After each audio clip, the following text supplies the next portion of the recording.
membayar zakat fitrah. Membayar zakat fitrah sudah bisa dimulai pada akhir-akhir malam Ramadan ini. Menurut mazhab Maliki dibayar 2-3 hari sebelum Idul Fitri. Menurut mazhab Syafi'i sudah bisa dibayar sekarang. Mau pakai beras silakan bayar pakai beras, ikut timbangan mazhab Syafi'i dalam kitab Al-Makayil wal Mawazin Asy-Syar'iyyah 2,40. Tapi kata Kementerian Agama 2,5, ikut Kementerian Agama. Tapi kata kiai saya 2,7, ikut kiai kamu. Bingung saya Pak Ustadz, genapkan 3 kilo. Jangan berhitung-hitung sama Allah. Nanti Allah berhitung-hitung sama kita, dikasihnya napas kita setengah, baru kita tahu berapalah itu seon 2 on. Kenapa kita berhitung sama Allah? Kalau kita tidak berhitung sama Allah, Allah pun tak akan pernah berhitung kepada kita. Saya malas bawa beras ke masjid, bayar pakai duit menurut mazhab Hanafi, tapi beratnya ikut berat mazhab Hanafi. Berapa berat 1 sok? Menurut mazhab Hanafi 1 sok itu beratnya 3,25, 3 kilo 25 gram. Sumbernya Al-Makayil wal Mawazin Asy-Syar'iyyah. Penulisnya Syekh Profesor Dr. Ali Jum'ah, mantan mufti Mesir, ulama besar Al-Azhar, masih hidup sampai sekarang. 3,25 gram beras. Beras apa? Beras yang paling enak, yang kau makan paling nyaman, paling lezat, paling sedap, paling kenyang, itulah yang kau bayarkan untuk zakat fitrah. Jangan makan beras enak untuk bayar zakat fitrah beras raskin. Kau sembunyikan, pengurus masjid tak tahu. Beras raskin dicuci pakai pemutih. Banyak orang mati disebabkan pemutih. Diperiksa ususnya putih gara-gara pemutih pakaian dicucikan ke beras. Pembohong, penipu tukang beras. Kalau ada tukang beras yang sakit hati, berarti dia penipu.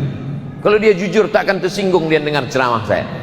Maka ini semua adalah tanggung jawab kita di hadapan Allah Subhanahu wa taala. Faradha Rasulullah sallallahu alaihi wasallam shadaqatal fitri, Nabi mewajibkan zakat fitrah sa'an min tamrin, 1 sa'. 1 sa' itu berapa Pak Ustaz? 4 mud. 1 mud itu berapa Pak Ustaz? Macam-macam menurut mazhab Syafi'i, Hanafi, Hambali, Maliki, sudah saya sampaikan. Ikut mazhab Syafi'i 2,4, ikut mazhab Hanafi 3,25. Yang jadi masalah, dia bayar pakai duit tapi timbangannya timbangan mazhab Syafi'i. Ini talfiknya kacau balau. Kalau mau bayar pakai beras, pakai timbangan mazhab Syafi'i. Tapi kalau mau bayar pakai duit, pakai timbangan mazhab Hanafi. Ustadz sendiri bayar zakat fitrah pakai apa? Saya dari sejak pulang dari Maroko 2008 Ramadan sampai 2021 ini, alhamdulillah insyaallah membayar zakat fitrah pakai beras. Tapi saya tak menyalahkan yang bayar pakai duit. Untuk zaman sekarang mana yang afdal Pak Ustadz? Pakai beras apa pakai duit? Zaman dulu pakai gandum. Gandum bisa dibarter dengan kain, gandum bisa dibarter dengan minyak, gandum bisa dibarter dengan ayam. Sekarang kalau ada fakir miskin di rumahnya ada beras 3 karung, beras itu dijualnya lagi supaya dapat duit. Maka kata Syekh Ali Jum'ah dalam kitab Al-Bayan lima yushghilul azhan, zaman sekarang afdal bayar zakat fitrah pakai duit. Kenapa? Karena orang kaya kalau berasnya banyak, tak bisa beras itu dipikulnya ke mall untuk beli celana. Maka pasti beras itu dijualnya murah. Ujung-ujungnya dia mau mencari duit. Langsung saja bayar pakai duit. Tapi beratnya menurut mazhab Hanafi. Yang mau bayar pakai beras, beli beras ke warung, masukkan ke plastik hitam 10 bungkus. Anak saya, istri saya, cucu saya, menantu saya, ponakan saya, tetangga saya. Bagus bayarkan orang. Jangan bawa duit dari rumah, tidak mau membungkus beras, tidak mau beli beras, tidak mau bawa beras dari rumah, bawa duit sampai ke masjid baru beli beras. Berasnya cuma setumpuk sebungkus. Aku beli beras ini dengan harga 25.000 tunai, aku bayarkan untuk aku tunai, aku beli lagi tunai untuk biniku tunai, aku beli lagi tunai untuk anakku tunai, untuk anakku tunai, cucuku tunai, menantuku tunai, lama-lama koyak habis. Kalau beras sudah kau bayarkan zakat fitrah, maka pemilik beras ini berarti 8 asnaf. Innamas sadaqatu lil fuqara wal masakin wal amilina 'alaiha wal mu'allafati qulubuhum wa fir riqab wal gharimin wa fi sabilillah wa ibnis sabil. Berarti pemilik beras ini 8 asnaf. Mana bisa kau beli beras ini dari amil? Amil bukan pemilik beras, berarti jual belinya batal. Kalau jual belinya batal, berarti zakat fitrahnya batal. Lalu bagaimana dengan zakat fitrah kami tahun-tahun lalu? Apa boleh buat? Banyak-banyak istighfar lah. Tahun ini jangan dibuat lagi. Kalau mau bayar pakai zakat fitrah, pergi ke warung, beli beras, masukkan ke plastik. Berapa di rumah? Suami, istri, anak, cucu, menantu, 5 bungkus, bayarkan. Tidak mau bayar pakai beras, bawa duit, bayar pakai duit. Ini tentang masalah zakat fitrah. Membayar zakat fitrah ini waktunya 2. Ada namanya waktul jawaz, ada namanya waktul wujub. Waktul jawaz boleh membayar zakat fitrah sekarang. Pembayaran zakat fitrah sudah dibuka, boleh sekarang. Tapi ada namanya waktul wujub, waktu wajib.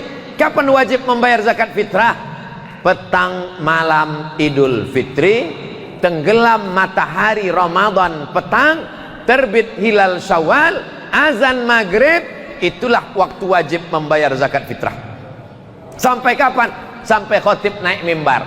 Jadi kalau petang maghrib di Palembang jam 6, besok khotib naik mimbar jam 7, jam 6 ke jam 6 12, tambah jam 7 1 jam, berarti wajib membayar zakat fitrah selama, tak nyambung ceramah. Kalau tenggelam matahari di Palembang azan maghrib jam 6, besok khotib naik mimbar jam 7, berarti wajib membayar zakat fitrah selama 13 jam. Waktu membayar wajib zakat fitrah. Siapa saja yang hidup selama 13 jam wajib membayar zakat fitrah. Jadi siapa yang tak mau bayar zakat fitrah, meninggallah jam 5.30. Siapa saja yang hidup selama 13 jam itu, maka dia wajib membayar zakat fitrah. Anak dalam kandungan, ibu mengandung 9 bulan 9 hari kurang 12 jam. Apakah anak yang dikandung ini wajib dibayarkan zakat fitrahnya? Tidak, selama dia tak keluar selama 13 jam. Bagi siapa yang tak mau bayarkan zakat fitrah anak, bisikkan ke dia, jangan kau keluar selama 13 jam ini. Mau lahir dia maghrib tuh, stay on my perut, besoklah kau keluar. Begitu khotib naik mimbar, naik khotib atas mimbar, Allahu Akbar, Allahu Akbar, alhamdulillah, tak jadi bayar zakat fitrah. Bagaimana kalau ada orang membayar zakat fitrah sekarang, besok 2 hari lagi dibayarnya, pas terakhir Ramadan jam 5 sore meninggal dia, apakah zakat fitrahnya itu dimintanya balik? Tidak. Bagus, sudah terbayar sebagai sedekah, mudah-mudahan menjadi amal jariah, mengalir pahalanya, dimakan fakir miskin, ikut melapangkan kuburnya, terang alam barzahnya. Ini semua adalah amalan-amalan kebaikan. Amal ketiga, 10 terakhir Ramadan membayar zakat fitrah. Amal yang keempat, walitukmilul iddata, sempurnakanlah bilangannya. Bagaimana cara menyempurnakan bilangannya? Maka ditengoklah ke awan pakai teropong, harga teropongnya 50 juta, dipasang di atas gedung paling tinggi di kota. Sejak dibeli sampai sekarang tak pernah nampak anak bulan. Asal dipasang teropongnya nampak, gaji 13 untuk menengok anak bulan. Nama anak bulan itu hilal. Kalau nampak anak bulan, berarti besok hari raya. Tak nampak anak bulan, berarti Ramadan sempurnakan 30 hari. Dalilnya mana? Sumu li ru'yatih berpuasalah kamu ketika menengok anak bulan, waftiru li ru'yatih, berhari rayalah kamu ketika menengok anak bulan, fa in ghubbi alaikum, kalau tertutup awan, fa atimmu fa akmilu Ramadan 30 yauman, sempurnakanlah Sya'ban, sempurnakanlah Ramadan 30 hari. Simple, sederhana. Saya tak punya alat teropong, saya juga mata tak tajam, maka saya tinggal ikut keputusan Komisi Fatwa Majelis Ulama Indonesia. Lalu kemudian Majelis Ulama Indonesia melapor ke Kementerian Agama, malam-malam diumumkan berdasarkan penampakan bulan sore tadi oleh saksi-saksi tersumpah. Saksi di seluruh Indonesia disumpah oleh Kementerian Agama, wallahi, tallahi, billahi, saksinya itu anak muda, matanya masih terang, saksinya itu jujur dan amanah, saksinya itu sudah tersumpah, wallahi, tallahi, billahi. Tidak boleh saksinya orang tua yang matanya kabur, belum disumpah, karena banyak mengaku menengok anak bulan, setelah ditengok-tengok rupanya bulu matanya jatuh. Nampaknya anak bulan gitu, anak bulan. Kok hilang kan bulu mata jatuh. Jadi betul-betul saksi tersumpah, mengaku dia ke Komisi Fatwa, lalu presentasi Kementerian Agama, namanya sidang isbat, maka ditetapkanlah besok masuk 1 Syawal. Ini pun ibadah. Walitukmilul iddata, ibadah yang terakhir yang kelima, walitukabbirullah, bertakbir memuliakan Allah. Allahu Akbar, Allahu Akbar, Allahu Akbar, la ilaha illallah, wallahu akbar, Allahu akbar, walillahil hamd. Menetes air mata. Kau menangis terkenang emakmu? Tidak. Ayah kau tidak. Kenapa menangis? Tak bisa balik. Mudik tak bisa. Tanggal 6 sampai 17 dilarang terbang. Maka saya pulang ke Pekanbaru tanggal 5 sebelum dilarang. Kalau sampai tanggal 5 tak terbang, berarti hari raya saya di Palembang. Tak bisa terbang. Jangan tepuk tangan pula. Allahu Akbar.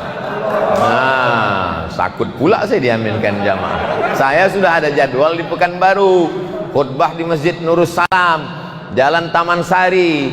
Ini semua adalah janji Allah Subhanahu wa Ta'ala. Kalau kita tunaikan janji, maka Allah berikan janji dia, dan Allah tidak pernah ingkar janji. Innaka la tukhliful. Kalau pemerintah mengatakan jangan ramai-ramai, nanti kerumunan, ada COVID, jangan takbir. Takbir aja di rumah. Jangan kita bayangkan takbir itu mesti di masjid. Di rumah ibu sambil membersihkan toples tempat kue, Allahu Akbar, Allahu Akbar, Allahu Akbar. Jangan sampai tak bertakbir ibu, jangan sampai tak bertakbir malam, mengagungkan Allah.